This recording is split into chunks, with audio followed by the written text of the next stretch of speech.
Ezekiel cried. Them dry bones. Ezekiel cried. Them dry bones. Ezekiel cried. Them dry bones. Now hear the word of the Lord. Ezekiel connected them. Dry bones. Ezekiel connected them. Dry bones. Ezekiel connected them. Dry bones. Now Thank you hear very much the for that word of the Lord. introduction, Jeremy. Well, the Missionary Collection is part of the broader Nolan collection, for which the full title is the Nolan Historic Children's Literature Academic Research Collection. And the Missionary Collection within that has its origins in some study I was doing at ACU, or Christ College as it was in those days, out in Chadstone. And I was completing a children's literature course, or we both were, under the supervision of Margot Hillel, now Professor Margot Hillel. And I was researching stories along the line of the Robinson Crusoe story. And I came across Ballantyne's Coral Island and Weiss's Swiss Family Robinson. And in both of these books, the castaways are rescued when a missionary suddenly turns up out of nowhere and saves them. So this got me interested in this whole subgenre of children's missionary literature, and I went on to write my master's thesis about that. And in doing so, started to collect the odd book here and there, and it grew, as these things usually do. So we ended up with the 800 or so books now in the Missionary Collection. I think we've got to remember about these books that they are a product of a time and a place. And they have within them things that we find offensive these days: racism, sexism, colonialism, any ism you can think of, basically, it's in there. But we have to read them in context, and we have to realise they are part of a research collection. As well as books, I also started to find some missionary boxes, and I gathered those up too, just as an interest and to supplement the books. Now, many of these boxes that were produced at the time, they were very flimsy, like this one here, just made out of basically thick paper, not even cardboard, with a little fold down there. So many of them didn't survive. And many of the boxes also, you could collect the money, but to get the money out, you had to break the box. So, you know, a lot of history was lost in that as well. Also, to attract the child to collect money, they often came in the form of a novelty box. So you had something like this, an English post box that would encourage the child to post some money, I suppose. And ones like this, a mission for seamen with the ship on top. So things which would apply or appeal to the child and make them want to contribute their money. And the thing about the boxes and the books is that they're both geared towards collection of money. It was about money raising, about education, but also about money raising.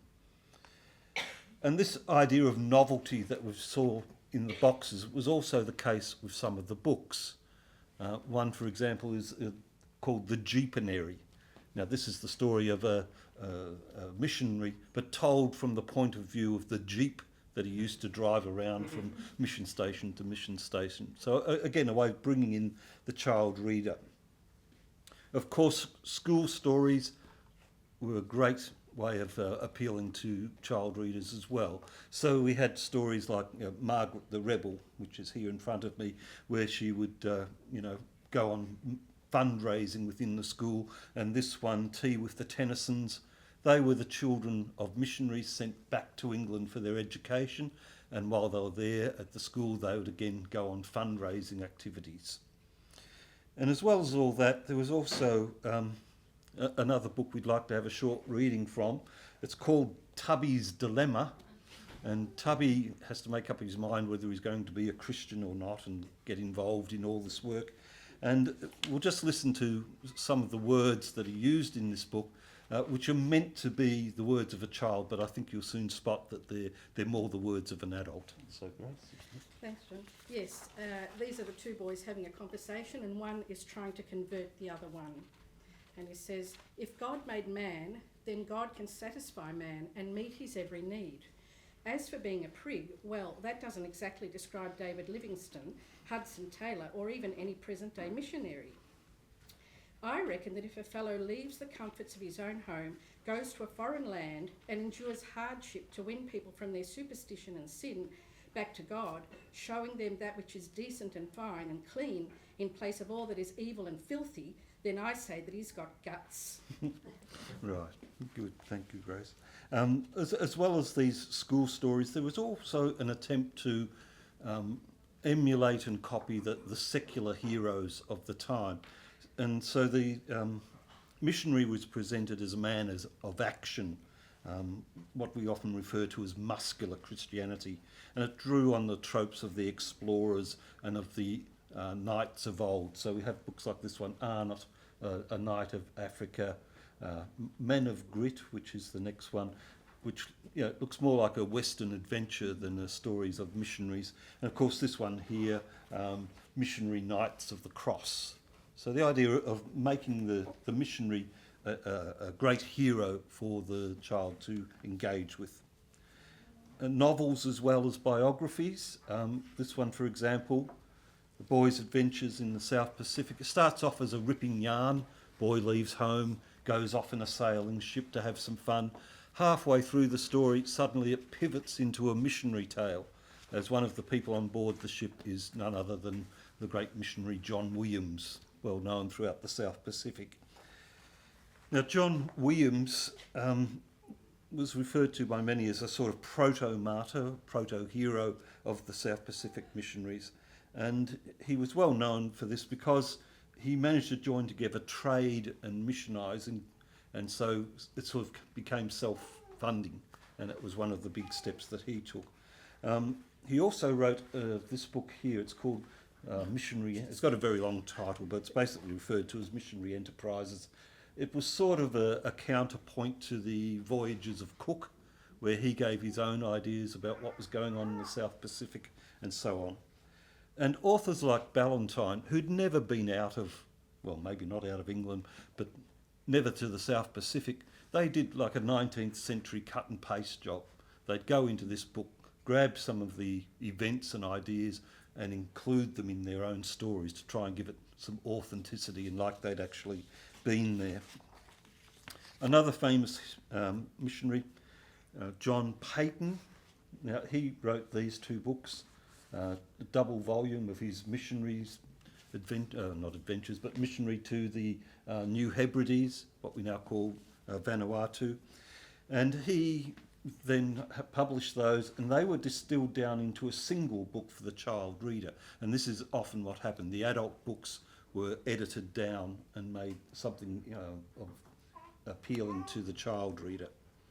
Not something we do today, I don't think, not in that style anyway. There was also this book called Letters and Sketches from the New Hebrides. This was written by his second wife, and it's one of the few accounts from the female missionary point of view, who were often just relegated to the position of helper or helpmate, but often they were the backbone of the mission itself, because they were running the dispensary and looking after the home front of the mission.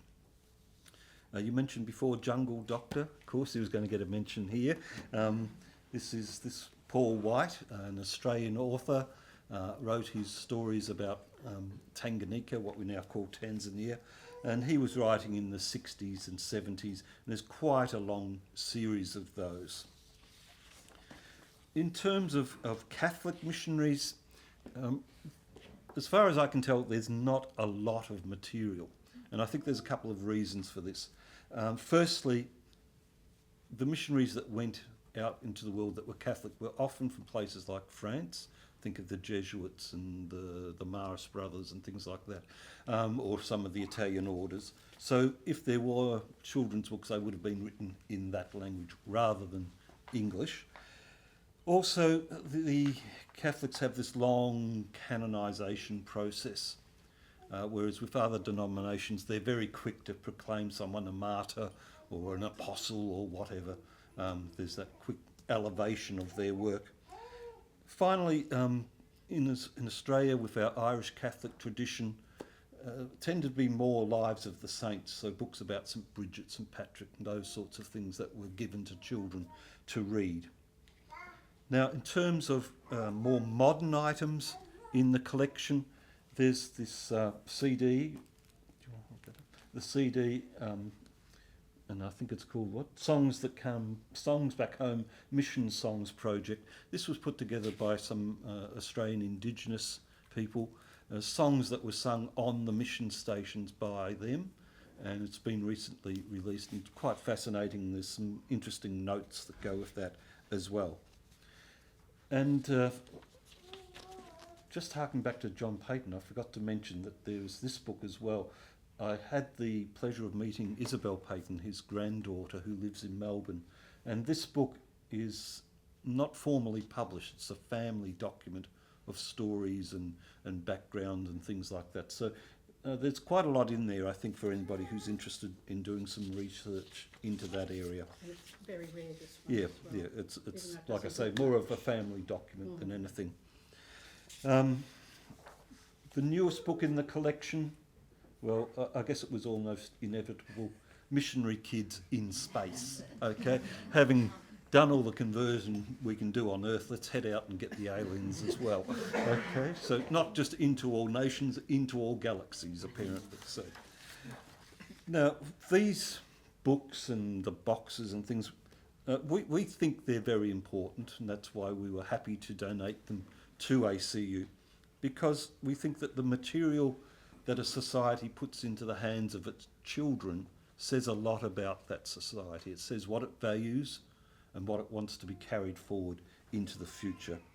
So these books, they are about religion from the past, religious practices of the past, and education of the past. But there's a lot there for us to learn from and to see how things have changed. And I think the books were highly valued at the time. Yes, they were, by the fact that most of them have prize plates inside them, right up until this one's in the 60s, awarded to Christopher Horton by teacher L.C. Lily White. And most of them have these little plates or inscriptions because they were given as prizes, rewards. Adults couldn't think of better books to give their children than these sorts of books. So it really does reflect the society at the time. Yeah, so we think they're very important because it's a concrete example right here in front of us. So please take the opportunity today to have a look at the whole collection. There's a lot more downstairs, and indeed the entire Nolan collection, which we're very happy ACU has, and we look forward to a long association with them. Thank you also to Fiona for organising this today, and to Jeremy for inviting us along, and thank you for coming to listen to us. We hope it's been of some interest to you. Thank you. Thank you very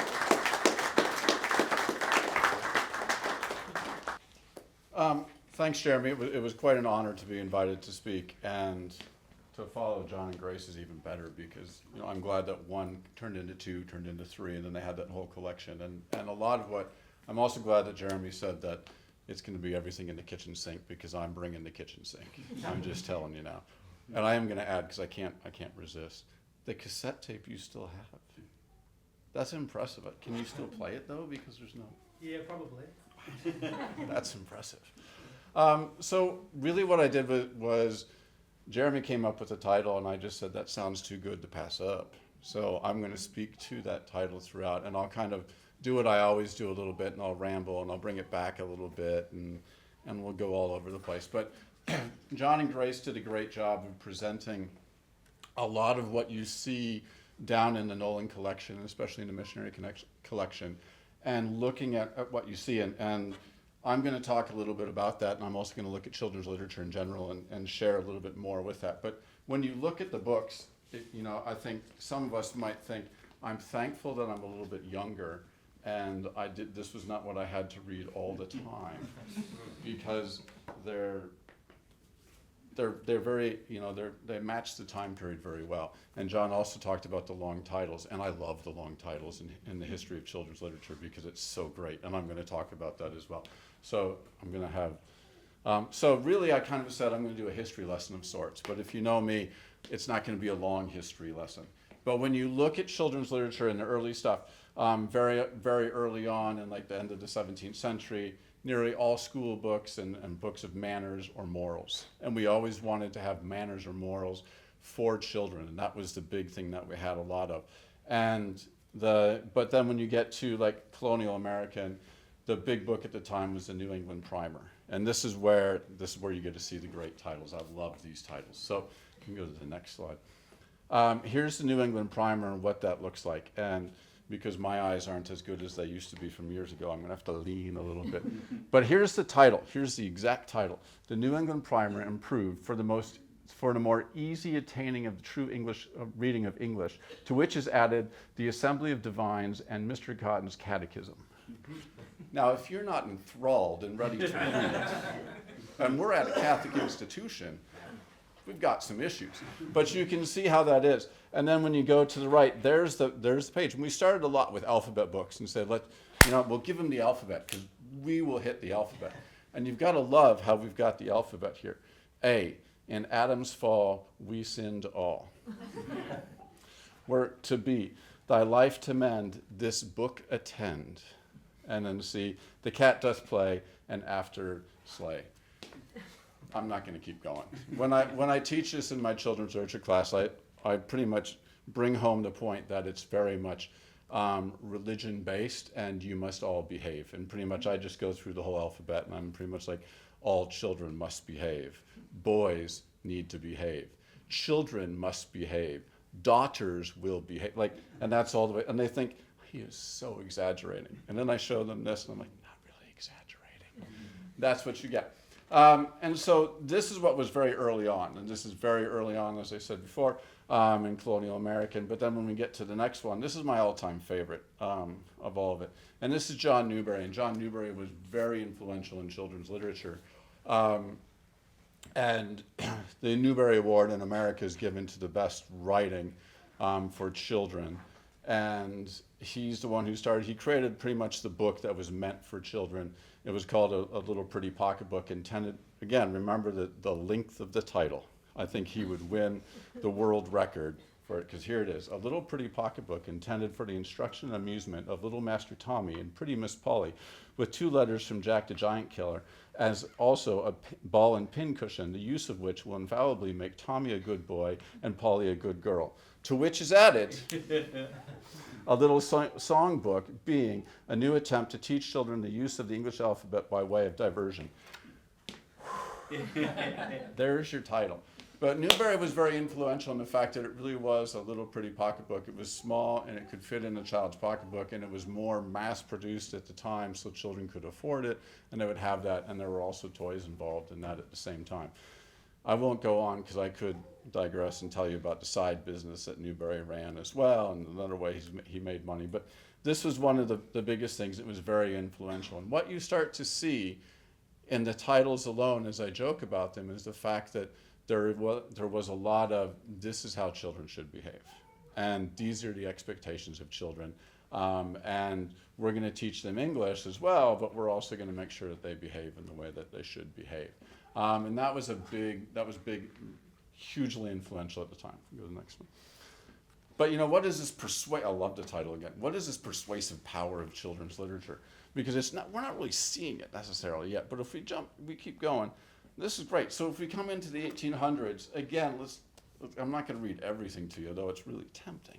But if you go to the first title by Priscilla Wakefield, would you not want to, because there are people in the back room, that's the whole reason why I'm reading it to you. Here's the title, To Juvenile Travelers, containing the remarks of a family during a tour through the principal states and kingdoms of Europe. You're ready, I know, you're ready to read that one. But then we start to, as we get into the 800s, we start to shorten the titles a little bit, and we kind of get into it a little bit more. The Fairchild Family, the Holiday House, which is in the Nolan collection. You can go downstairs and see that one as well. And then as we get into the late 1800s, some of these are going to be where you go, yes, I know these. I know some of these. Oh, I love that one. Some of those were handpicked by me so I could connect with you. But the biggest one that really came out to me when Fiona took us through the collection a couple of months ago, I think it was was the G.A. Henty, which is really the military history and the hero's adventures. And there's a whole bookcase of these down in the Nolan collection, which are really cool to see.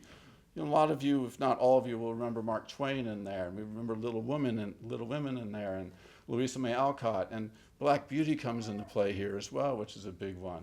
And then kind of my all-time favorite, for whatever reason, and I'll share it with you in just a second, is Elsie Dinsmore's. Can you go back just really quick? Elsie Dinsmore's, and which is in the collection as well.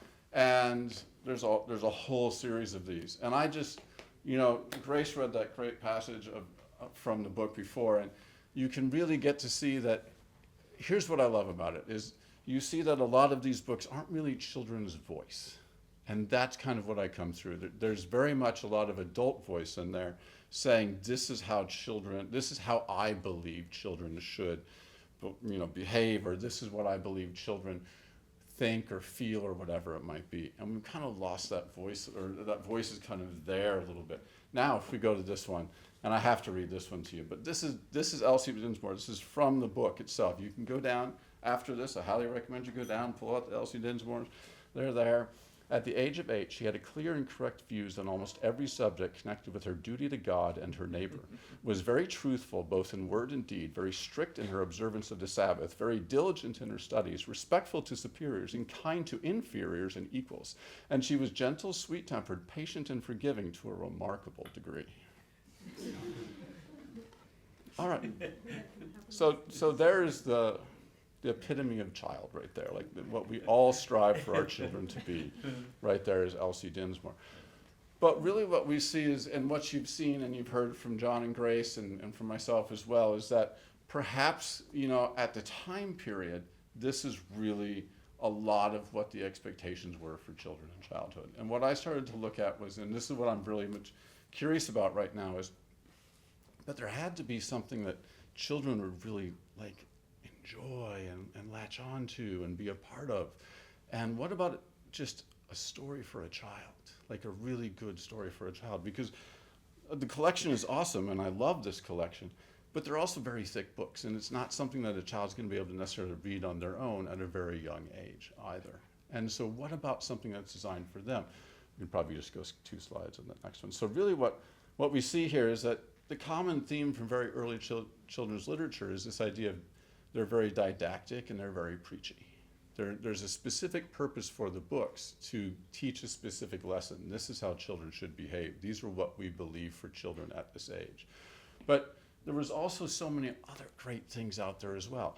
If we go to that next one, we've got Randolph Caldecott. And Randolph Caldecott was hugely influential in only 40 years. He was only around for, this is a big one that I just picked up on. He was only around for 40 years. But groundbreaking what he did, because he started to create illustrations for children, and this is what really became groundbreaking for everyone. In fact, if you look at you can see the old wheel that's being spun, you know, remember what that was all about. They actually took that image right there and turned that into the Caldecott Medal. That's what the Caldecott Medal is based on. And the Caldecott Medal is given for the best picture book in the United States. It's like the best picture book of the year. And it's fascinating to see what that happened. But it wasn't only Caldecott, it was also Kate Greenaway who came in there. And from the UK, and so in England, and Kate Greenaway did amazing illustrations as well and created, you know, the Book of Rhymes and all of that. And what's really, really cool, again, if you go down to the Nolan collection, both Caldecott and Greenaway are down there. We've got lots of different examples down there, which are really, really cool to see. And now we start to see this increase in illustrations. And now we can reach a broader range, I think, when we're looking at children's literature. And what this then did is it led to even more. And so if we come into this idea of early children's literature, these 3 books right here are very early Caldecott winners. And now this is where I say, wow, check it out. Now we really start to connect with children. The first one, The Little House, is just about a little house that was in the country. And then we come into this idea of the city comes and overtakes the house and all of that. And it's the changes that happen within that city that the little house still remains. Mei Lee is a great one as well, which is just about a little sister who wants to go to the New Year's celebrations with her brothers and has to sneak away to do that. But how many children didn't want to go do something that they really weren't supposed to be doing? We get into it from the child's perspective.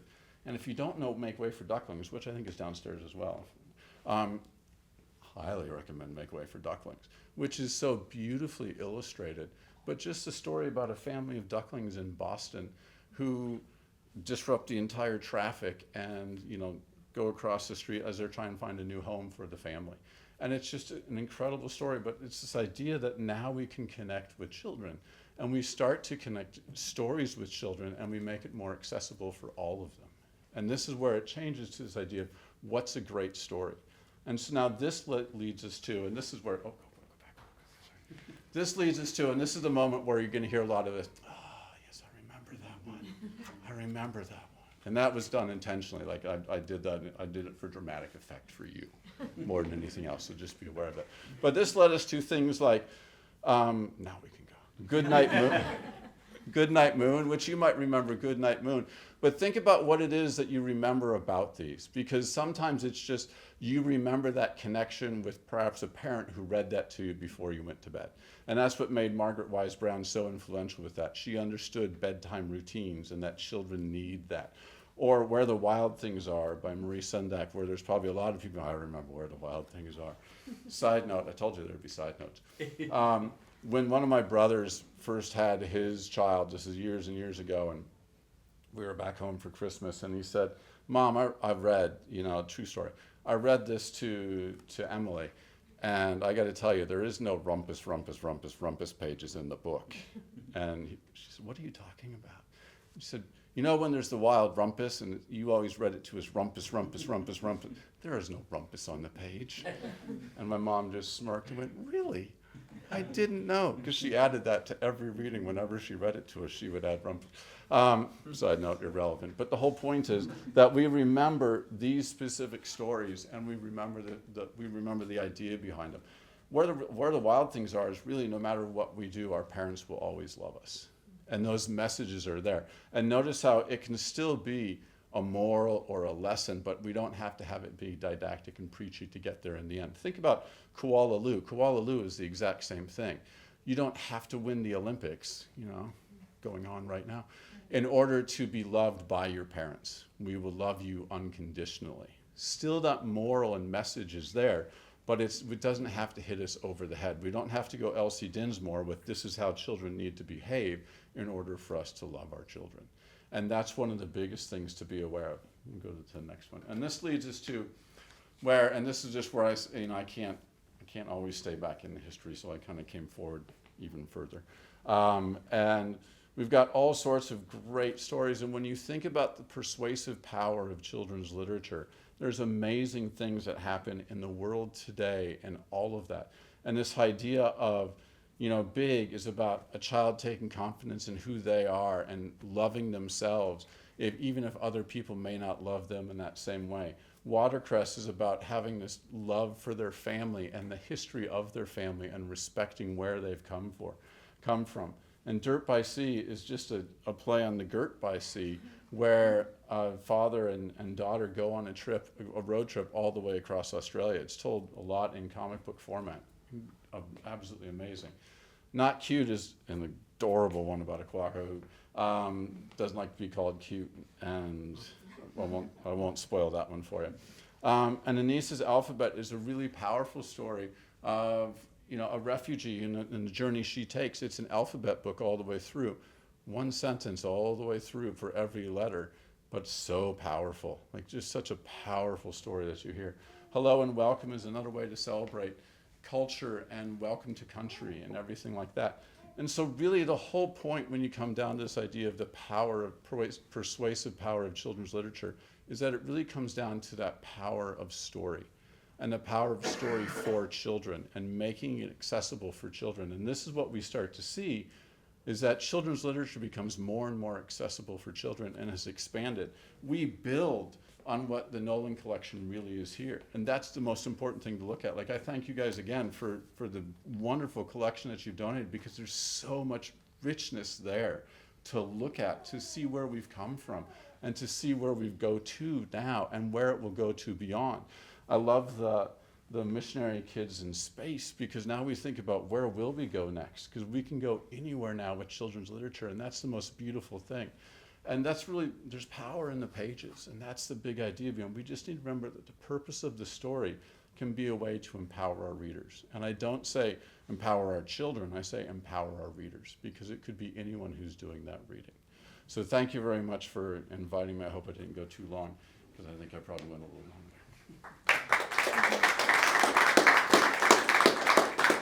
Thank you, Matthew. That's a really tough act to follow, I have to say. So we're going to go from the kitchen sink to a very specific, concrete microhistory of a handful of Australian Baptist missionaries in 1971. So I'll begin with a quote. So in the United Nations information paper released in 1972, so 1 year after the war, its author Tony Hagen presented somebody called Blunt Facts on relief and rehabilitation in Bangladesh in the wake of its war of secession from Pakistan. He wrote, "Missionary groups are doing a wonderful job all over the world, as I know from my own experience in many countries. They generally embark on integrated rural development, vocational training, and education. This requires long-term projects. In fact, such long-term projects can only be afforded by missionary groups. Only they can afford their personnel to stay for generations in the field under minimal supervision." So not only did the UN, I would say the premier organisation of secular international cooperation, articulate the value of missionaries to provide relief and reconstruction services in Bangladesh, it argued that only missionaries were able to provide the long-term structural development necessary to rebuild a war-ravaged country, rehabilitate its people who are traumatised by war, and provide long-term assistance to the refugees, some 30 million, displaced by war.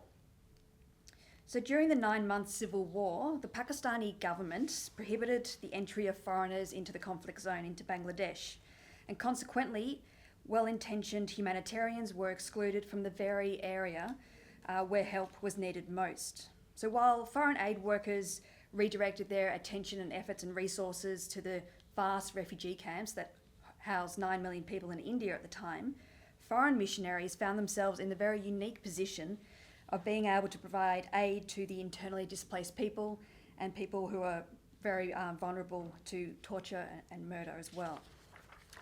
So for development agencies already in Bangladesh, by and large they all evacuated in the early weeks of the war in 1971, and for good reason. Violence was widespread, brutal and indiscriminate. Foreign governments all urged their citizens to leave Bangladesh immediately for their own safety. But many missionaries stayed and risked their lives to do so. They stayed because they believed it was God's will for them to be in Bangladesh at that time. I interviewed these former Australian Baptist missionaries in around 2019, 2020. These people are now in their late 80s. And one of them recalled the very first moment she saw Pakistani planes drop bombs on local buses in her town. And she thought to herself, if we die, we die. We accepted death. So unlike most secular humanitarians who I would say are fly in, fly out of disaster areas, missionaries typically dedicate years of their lives to one region of one country. They integrate themselves into the local community, learn the local languages, and establish deep personal networks. For these reasons, missionaries arguably make ideal and effective humanitarians, even if they lack the material resources of some of their secular counterparts. Now, I should point out at this point that I have no religious background myself. I was never baptised, and my parents still maintain to this day a very, very distrusting stance towards organised religion. So my research on Baptist missionaries came about simply because I followed the research, and I suspended my own biases as much as I could, and in the end I had to do a complete 180-degree turn on what I thought missionaries did in the field. Yes, they of course want to convert, but in this instance at least, they are of course humanitarians first and foremost. So today I'm going to give you an overview of Australian Baptist missionaries' aid work in Bangladesh in 1971. During the war, this aid work came in the form of giving shelter to Hindu teenage girls who were at risk of sexual violence. In the months and years after the war, Australian Baptists worked with other missionary groups and secular aid agencies with the reconstruction efforts. And in particular, they helped rebuild a hospital and provide the material aid necessary for a hospital to run effectively. Next slide, thanks. Okay, so just a bit of quick context, and apologies if you already know this. So many of you, of course, know about the 1947 partition of India. But in 1971, there was a second partition when East Pakistan seceded from West Pakistan to become Bangladesh. And as you may know, Bangladesh has been in the news recently, quite dramatically overnight. The Prime Minister has fled to India, which took me by surprise. But a lot of the initial protests on the streets relate to the legacies relating to this Bangladesh Liberation War. Next slide, thanks. Okay. As you may know, Bengal has long been a fertile land for missionary work, beginning with Sufi Islamic missionaries in the 11th century, and most significantly under the Mughal Empire from the 16th to the 18th centuries. Then Portuguese, Christian or Catholic missionaries, also from the 16th century. Baptists arrived in Bengal in the late 18th century with the arrival of William Carey, the illustrious Christian missionary who translated the Bible into a number of local languages, and this is one of the books about William Carey. It's called, under the series name, Faith and Fame, Young Man in a Hurry, the story of William Carey, and I recommend taking a look at it. So this map shows you the Baptist missions in Bangladesh in 1971, organised by national groups. So the New Zealanders, the Australians, the Brits, the Americans, they all work together. What this map doesn't show is the other denominational missions, especially Anglicans and Catholics, and during the war and in the immediate post-war period, they all worked together because there was so much work to be done. There was no time for, denominational tension.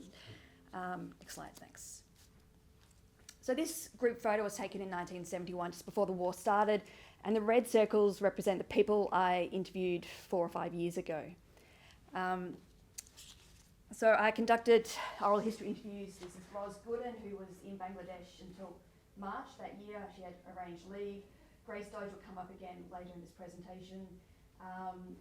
Barbara and Ian Hawley, they were getting some great information as well, and Stuart Robinson. So I interviewed 5 of them. Many, of course, have passed away. Next slide, thanks.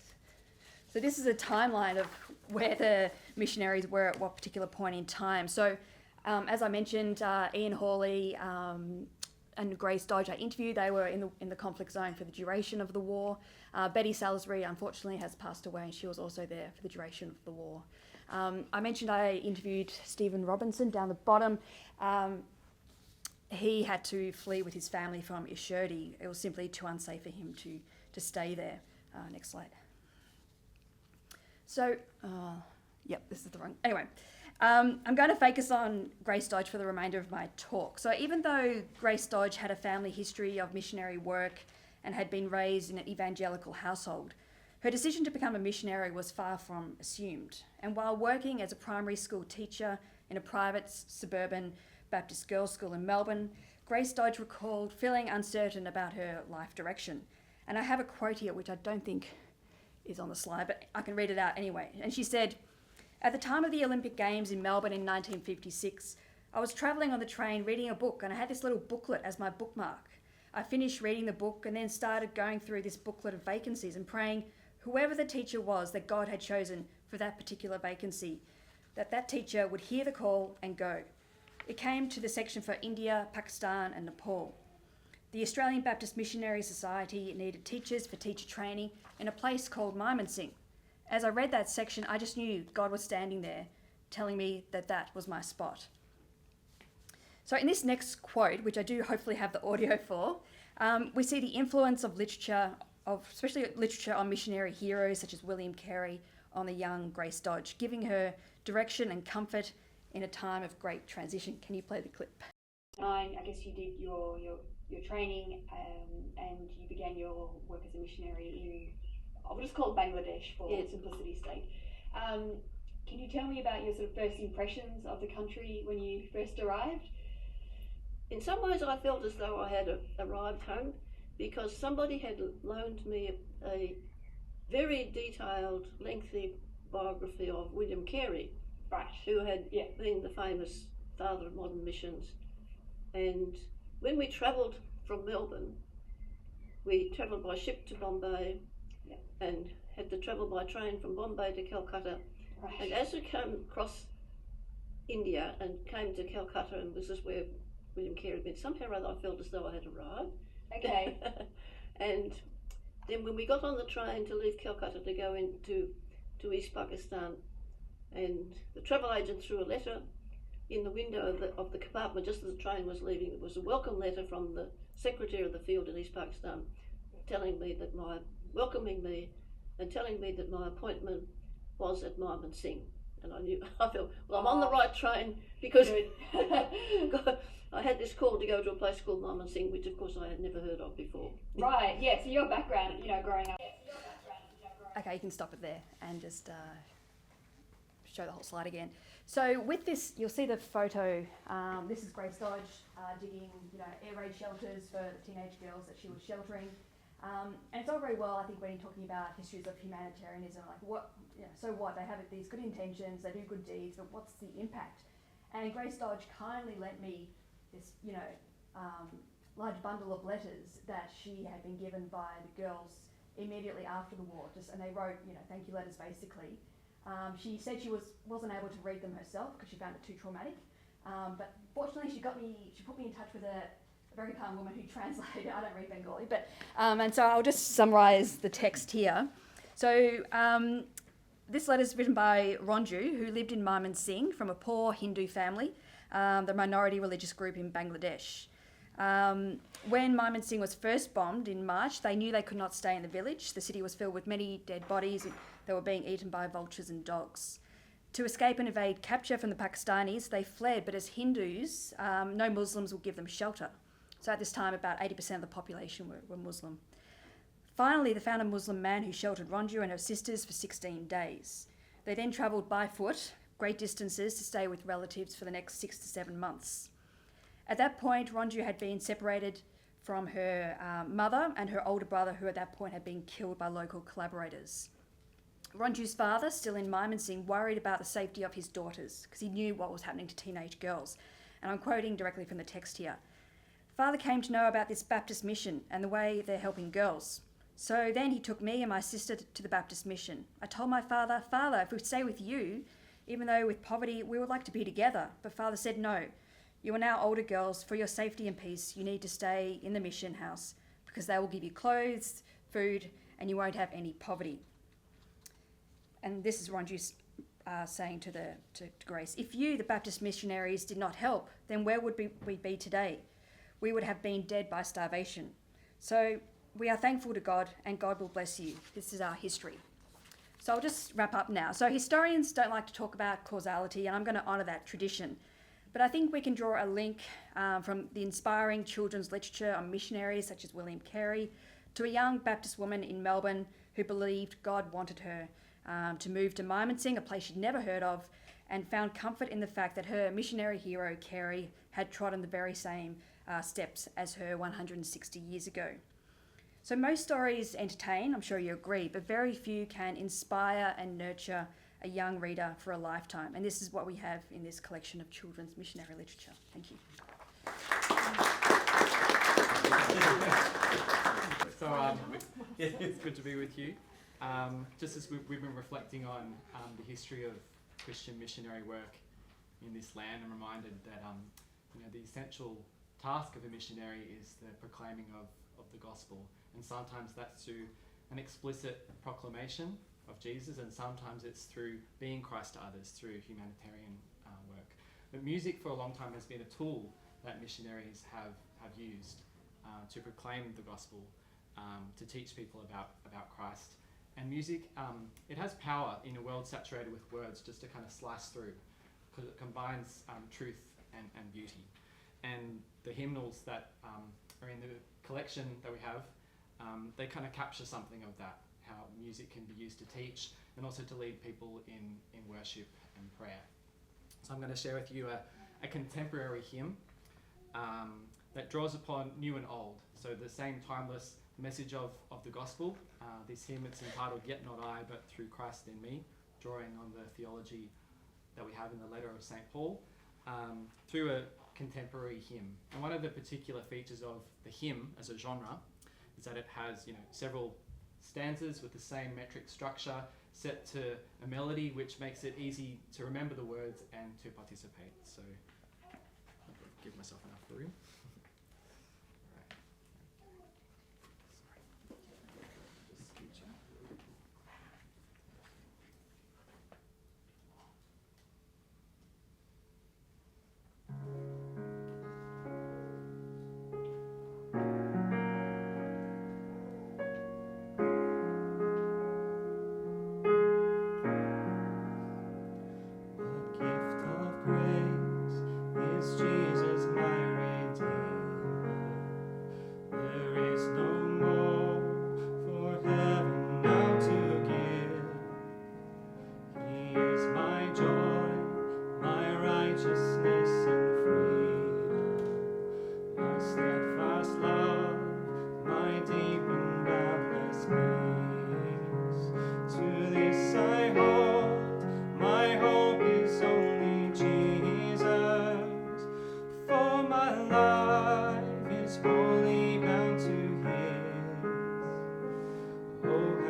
Thank you, Jeremy, for the introduction. I don't want to scandalize anyone, but I never wanted to be a missionary. So I always imagined myself as, marrying someone who loved me and whom I loved and having a family, and also of never leaving where I come from, like never leaving my home. And you can hear my accent. Originally, I come from Czech Republic, so I'm pretty far from home. So what brought me here and to Australia, and what made me to be a missionary, or who made me to be a missionary? So the only thing that I remember from my childhood that sort of resembles a little bit of being a missionary is, I don't know if you saw it here in Australia, but at home we used to see this UNICEF logo or something, children from all around the world, like all different races, holding hands in a circle. So I always wanted to stand in that circle and hold hands with all those other children. And in my country, in those days when I was growing up, we didn't see any other nationality because we were, behind the Iron Curtain. Some of you might remember when Europe was divided into two parts, Western Europe and Eastern Europe. Western Europe being capitalist, and Eastern Europe being communist. So I come from the Eastern Europe, from the where I was it really felt like living behind the Iron Curtain. We've experienced a little bit of it during the COVID lockdowns. So we were basically in lockdown all the time, not being able to move to another country or to go overseas, not having also the communist agenda, so not having the freedom of speech or freedom of religion.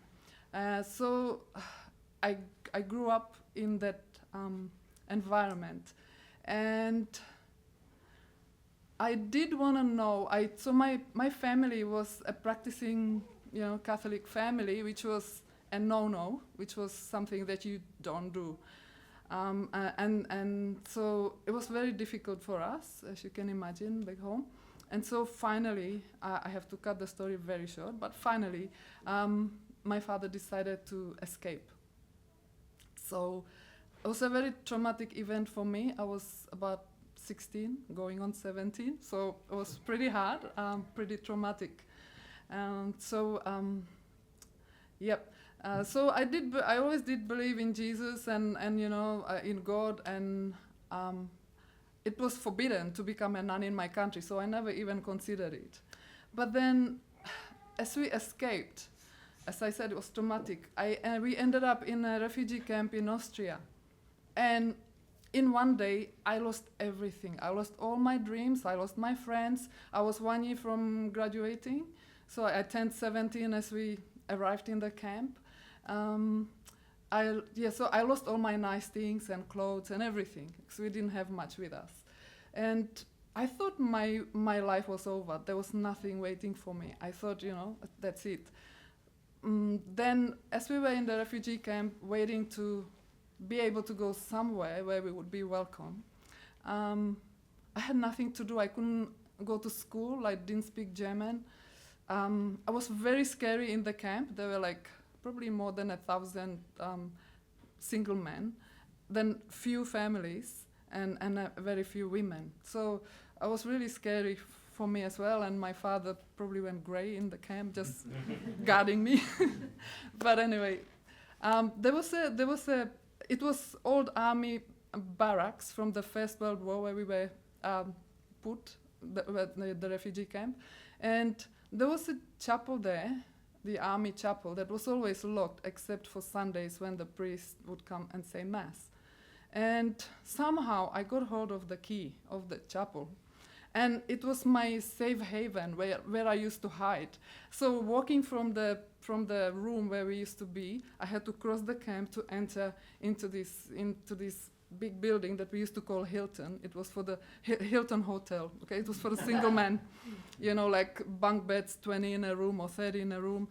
Yeah, so I used to pray, God, make me invisible, and I'd race into the chapel with the key and lock the door behind me, and it was so silent and so peaceful, and I just sat there for hours, and even though I knew, I believed in God and I knew my faith kind of, taught secretly back home, but Jesus wasn't really real for me. I haven't met him as a person.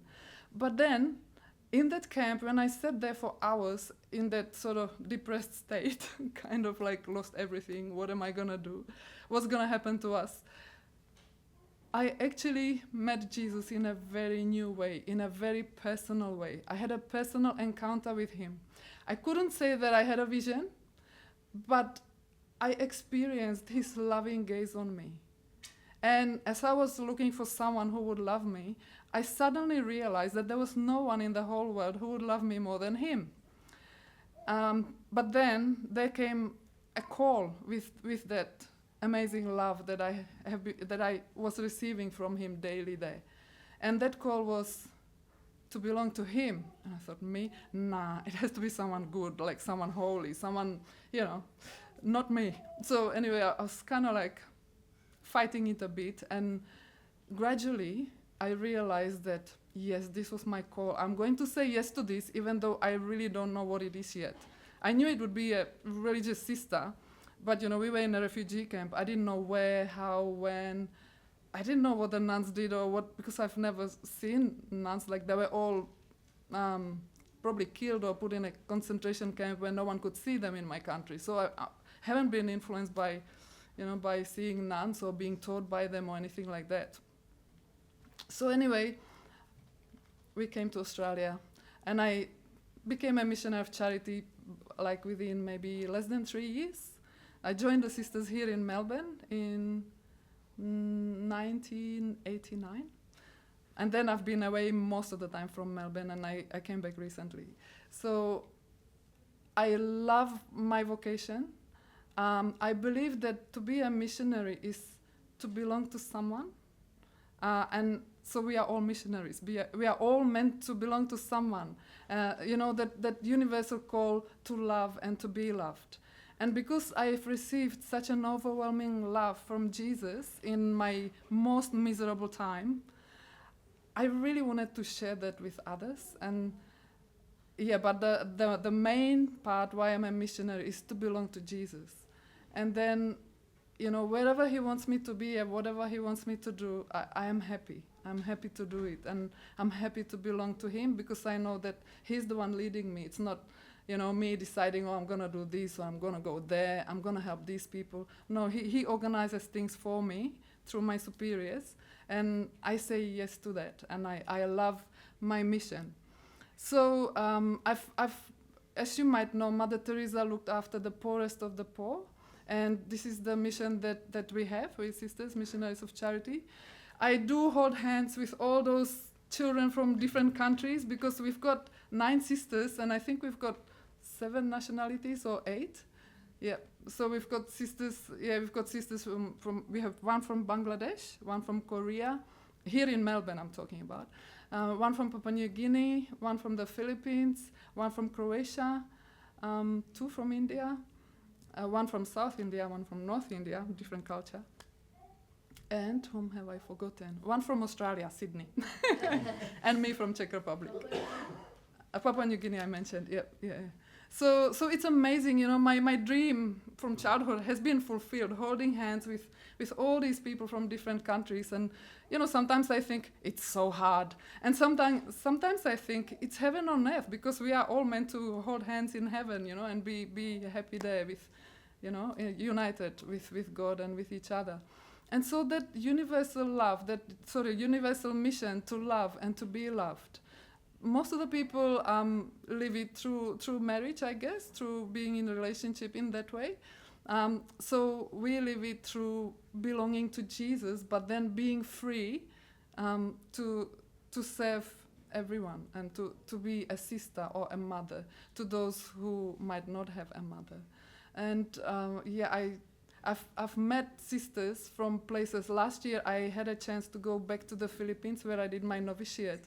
And I met a sister there who just came from Afghanistan when the Taliban came in. And the harrowing story that she shared was like, she had nowhere to go, no one wanted them.